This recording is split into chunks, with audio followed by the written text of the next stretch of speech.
Wow. I appreciate that. Thank you so very much. All right, I'm ready to go. All right, take it away. Okay, let's do this. I appreciate you so much, and I want to thank Dr. Stacy N.C. Grant for what she's been doing, and Kareem Ellis for the work that he's been doing to back her up. And I want to thank you for listening. And I've been thinking about this fact that I'm starting off my 75th year on the planet. And I want to thank all of you who've been giving your well wishes for me. And I've been thinking about this this part of my life, this this this chapter of my life. One of the things I noticed, and I said a few weeks ago, that when we do seminars or workshops, very seldom we see people in there that's over 50. And many people retire from experiences that will instigate growth and development. I've seen more people dressed in white flying across country to go to a dance where everybody would dress in white, or go to Chicago and to learn stepping, anything involving entertainment, or go to see a particular group that they love. They're organized and rent a hotel and spend money going and get a good outfit and show up to be a fan, to be in the bleachers or on the front row. And it says a lot about the culture that we live in, that's an entertainment-driven culture. And so the reason that I'm sharing this with you is that even though you enjoy entertainment, there's a part of you that say, hey, I want to spend some time being exposed to a message that can expand my mind beyond my circumstances and the adversities that I'm facing. I want to spend some time being in the ear range of a message that can begin to decode my mind and help me to step out of a life of living average that is racing to the bottom, to begin to step into my greatness, which soaring to new heights. And so congratulations to you, but be aware that you are on a path of the road less traveled by Robert Frost. As Robert Frost talked about, two roads diverge in the yellow wood, and I selected the one less traveled by. That when you are on this path of self-discovery, on this path of discovering the life that is waiting for you to live, that is lonely, that family members and friends and people that you thought would be rooting for you and even partnering with you won't be there. Why? I don't know. I don't know. One of the mysteries of life. It's amazing how people raised in the same family, under the same circumstances, under the same roof, and end up dramatically different. That's fascinating to me. I find that very fascinating. And so as you think about your life right now, what I want you to think about, the next greatest version of yourself, the next greatest version of yourself, the major goal that you're going to achieve this year. And as you think about that, as you think about who you have to be in order for that to become a reality, what radical change must take place in your life in order for that to become something that you are capable of manifesting, the habits that you must let go of and the habits that you must retain and the new habits that you must embrace that will march you in the direction of the goals and the dreams that you hold for yourself. And I want to talk to you about something that people don't talk about much, and that is the power of proximity. The power of proximity. Think about your goals and dreams. One of the most important things that you should do before you do anything else, after your prayer and meditation and visualization, writing your goals down, and determining who should you count on and who should you count out. One of the most important things that you must do is look around and see who has constant access to you, Who is it that's in your face, that's in your ear? Who is it that's very close to you? It's very important to know that and to ask the next question, what is this proximity? What is this relationship? What is this level of closeness? Is it an asset to me or is it a liability? Is this relationship bringing the best out of me? Is this relationship raising the bar on me? Is this relationship toxic or is it nourishing? Is this relationship helpful to me? Is this the relationship that will hold me accountable, that will keep me on the path that I need to go down in order for me to do what I want to do with my life? I want you to think about that because none of us make it alone.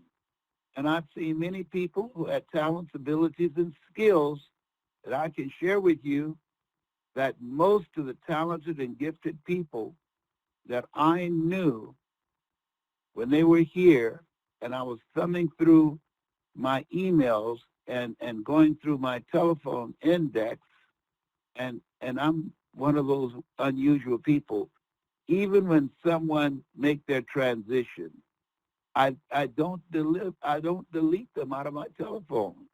I just haven't been able to do that. I don't know why.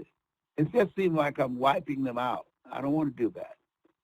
And what I realized, those that are gone, what was it about them? They had a lot of talent, a lot of abilities, a lot of skills. But as I looked and I thought about and reflected on their lives, what I noticed that they had in common, those who just lived a mediocre life, but had the potential to do so much more, they were not aware of the power of proximity. That when you have relationships, close relationships with people that are not eagles, with people that are not soaring, with people that are not reaching higher, with people that are not dreaming, with people that are not stretching and challenging themselves, that affects you. They did a 26-year study on obesity, and they said that if you communicate with a person in another state, not even just in the state where you are, in the city where you are, in your household, in another state that's obese, you have a high chance of becoming obese yourself by being in communication and being in relationship with that person. Just think about that. That's just dealing with obesity. Now, they haven't even dealt with it in terms of income. I know myself, because I've been practicing the principle of OQP, only quality people, that I made it a point to be around people that I can learn from, people that I can grow from, people who were earning more money than I was earning, so that I could watch them, so that I could study them, so that I could be exposed to them. And a lot of people are living a life of mediocrity because they haven't been exposed to anything else. If you're around people who use profanity all the time, guess what? Pretty soon you do it unconsciously. If you're around people who are not stretching and not challenging themselves, and they spend a lot of time talking about what they saw on television, guess what? It will affect you. And you share notes about what you saw on television or at a sporting event that has nothing to do with you realizing your potential and doing the great work that you were chosen to do out of 400 million sperm. See, most people are impacted by our educational system where we are measured by our ability to memorize facts and figures. I've never had a job where somebody asked me a question about something I learned in history. about who was the third president or any of the questions that we have to memorize to get a passing grade. I've never had that. And we've gone from an economy where that the manufacturers and the major corporations had groomed us for jobs to overnight, it seems like, to an entrepreneurial area where your intelligence and your qualifications are not based upon what you can memorize, but what you bring to the table. It's about what is it that you have, what value do you bring, how you can create the impact that you're indispensable. One of the things I learned a long time ago when I was working in radio, they paid me to be a disc jockey. But in addition to that, I took on the responsibility of becoming the music director. I took on the responsibility of being head of productions and doing commercials. I took on the responsibility of learning to rip the news for the Associated Press and read it. I took on the responsibility of having a talk show. I took on the responsibility of doing editorials and leading demonstrations against police deadly use of force and police brutality and other things of maintaining the detriment of our community. I took all that on and did not get paid for it. Why? Why do they say in the book of life, the greatest among you will be your servant? Because when they fired me, I was able to go from being a disc jockey to being one of the most effective vocal state legislators in the history of Ohio, from the 29th House District. I went away from there because of the skill set and the impact that I had made in the community, that people voted me in against a 22-year incumbent. I got over 26,000 votes to his less than 4,000 votes. That as you develop various dimensions of yourself, that whatever life throws at you, you'll be able to land on your feet. And you discover talents, abilities, and skills that will serve you, when life snatched the rug out from under you. And so I went from being an employee to being an entrepreneur and having my own business because of the skills that I developed. And this is that kind of time. I was listening to my sister Sharon, and she had been laid off from one job where they told her in order for her to get her severance pay that she had to train her replacement. And think about that. Let's say you're going through a divorce with somebody, and they ask you to train the wife how, the soon will be wife, what you like for dinner. You get the point that I'm making up here. And so when you look at that, now, even though that happened to my sister, guess what? She's looking for another job. And I said, Sharon, listen, whatever you were earning there is only a tip of the iceberg of what you are worth. There's nothing wrong with looking for another job and doing what you need to do until you get to do what you want to do, but have a two-pronged attack. Look for a job and find and look for and explore ways in which you can use your talents, abilities, and skills for yourself to create the kind of life that you want, to move out of now where you were earning over $60,000 to $70,000 a year, and then you find another job and they pay you half that amount, $30,000. Look for a way in which you can work out of that, and you can now earn, if you earn $70,000 a year on the job, you were worth at least 4 times that amount in order to justify paying you that amount. So bet on you. And I'm saying to you, bet on you. Break the spell that even though you have not been trained, none of us really, to be entrepreneurs, to think, to be creative, to be innovators, this is the time that you have to bet on you. This is the time that you have to invest in you.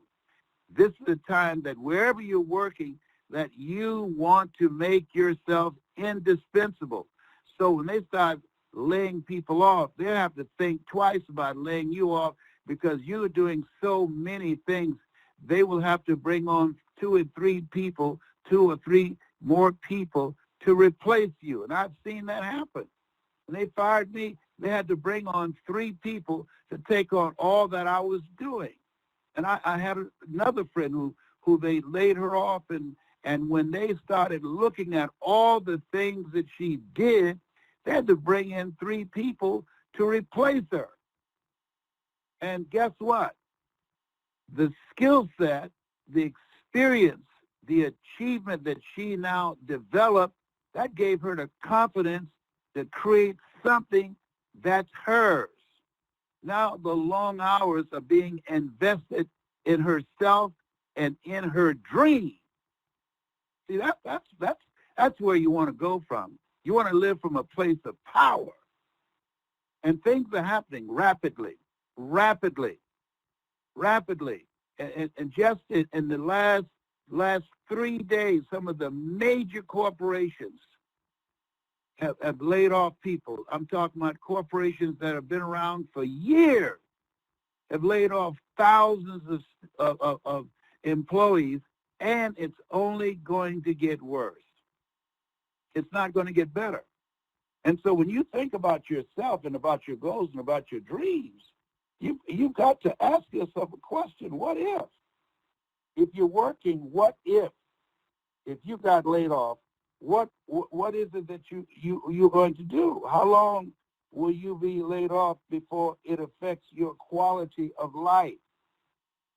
When you think about yourself and think about what it is you want to do, when you ask that, what if you got sick?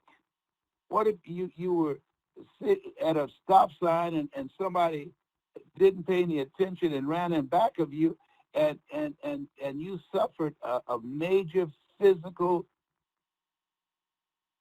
injury? How will you handle that? And so as you look at yourself and look at your goals and dreams, it's better to be prepared for the catastrophes of life, things that are going to happen that you can't anticipate.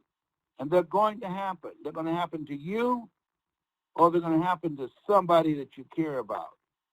And you want to be able to do more than just pray for them. My nephew, James Brown, he has lost his sight and he's losing his hearing. They said, and it's a genetic illness. And so now when I talk to my brother, I can do more than just say, let us pray. I can help him.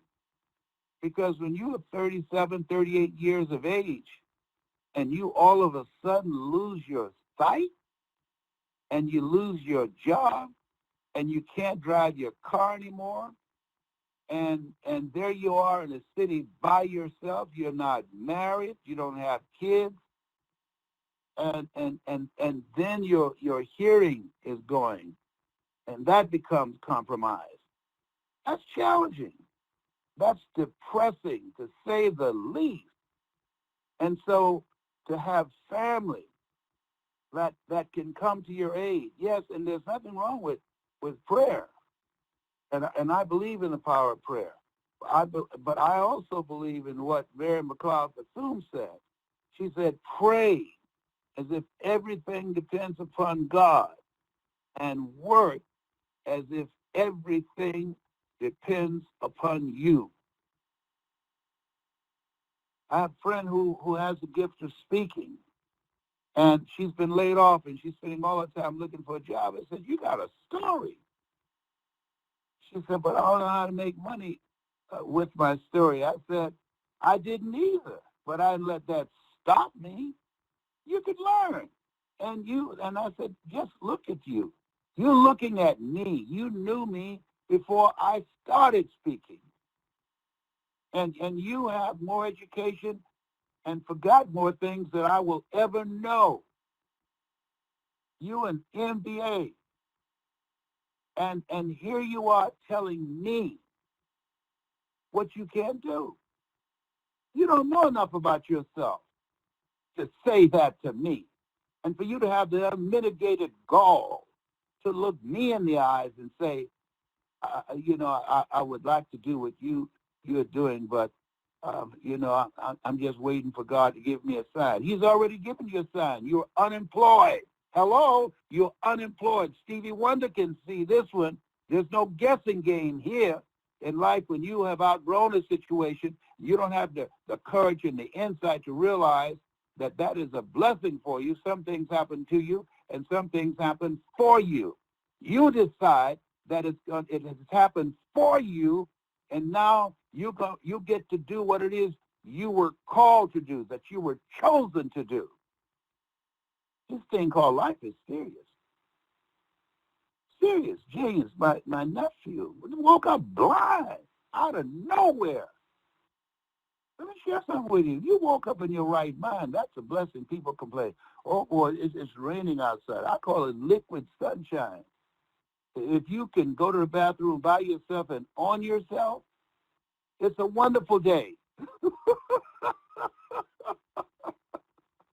It's a wonderful day. It's a great day. Every day is a great day. If you don't believe it, try missing one. And so when you bet on you, when you start thinking about what do I want to do with the rest of my life, when you start thinking about what is it that I would do if I knew I only had 6 months to live? What will I stop doing? And what will I do that I enjoy, that I love, that's me? And who will I stop communicating with? And who will I spend more time with? Oh, you need to ask that question and be about the business of doing that, because for all you know, this could be it. And what I'm realizing and what I'm focusing on in my own life is being more mindful of choices that I'm making.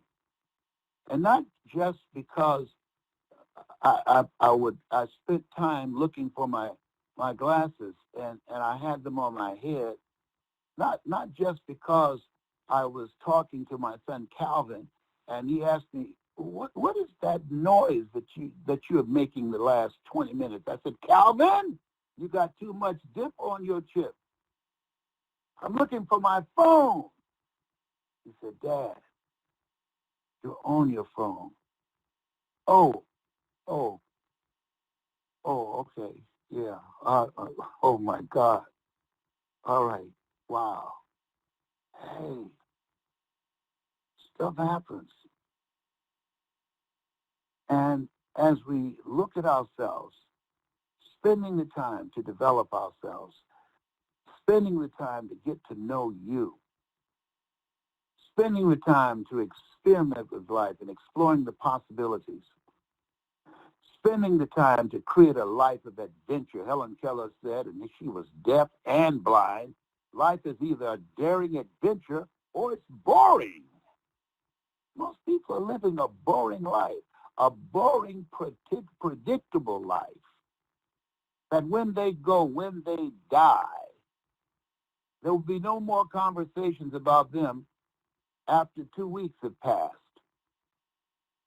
And I submit to you that you were created on purpose, with a purpose, for a purpose, whether you realize it or not, whether you've taken the time for self-reflection and ask some questions. Speak, Lord, thy servant heareth thee.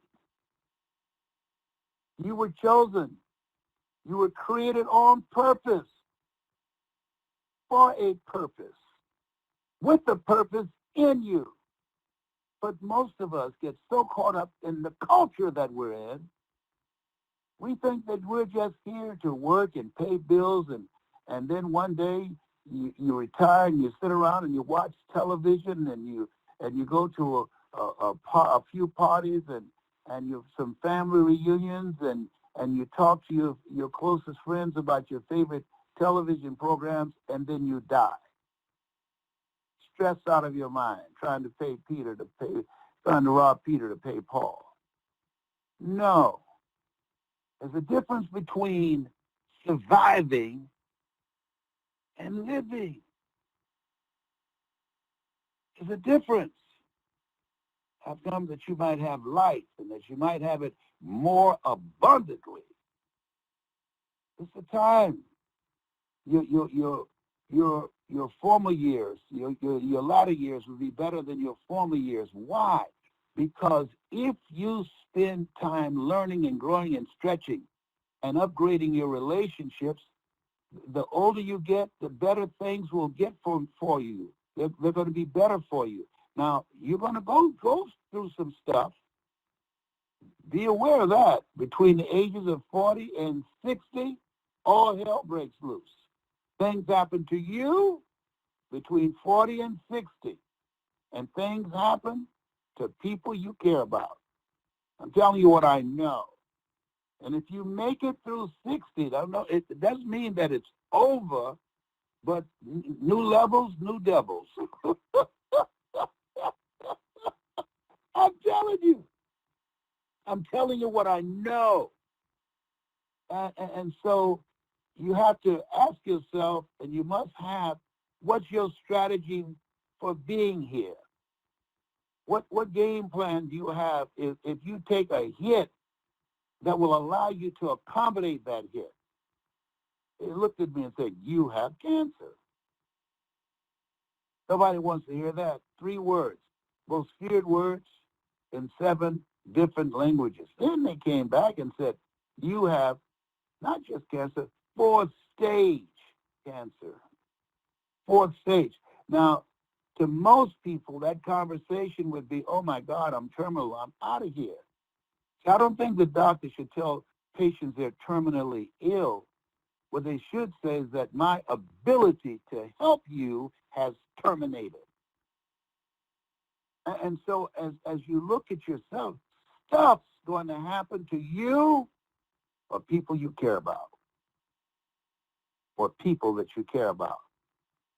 And as I was looking through the calls on my phone and names of various people that are out of here, that are gone, I said, wow. You know, it's shocking when you call someone and they say, oh, you didn't hear? No, hear what? Oh, she's gone. She's gone. It's shocking. And so we know that we are born to die. We know that. We know that we have an expiration date. No one dies unexpectedly. Everybody's going to go somewhere or another. And so living on purpose and maximizing your time here, and ask the question, what does the next greatest version of myself, what does that look like? What is it that I need to do to continue to live a healthy, happy, prosperous life? What area of my life that I need to make a radical change? I looked at myself the other day and I was repulsed. I was repulsed. My sister Margaret, they called me a fat pig. And for the first time, I saw it. I don't know how I missed it. I saw it. I remember one time talking to Marvin Winan, and he said one day he got out of the shower and he glanced in his peripheral vision and it looked like 2 people were getting out. And he made a decision to do something about it. And he maintained that commitment to himself in great shape. That was years ago, and he still is in great shape today. And so I reflected on that for a few days. I just sat in a chair, looked at my stomach like I was 9 months pregnant and the water broke, and at any time I could deliver. I cried. I felt bad. I got angry. How did this happen? Oh, well, they inject me with steroids. Yeah, right. Oh, okay. So the steroids push food in your mouth that you shouldn't be eating, and you know it.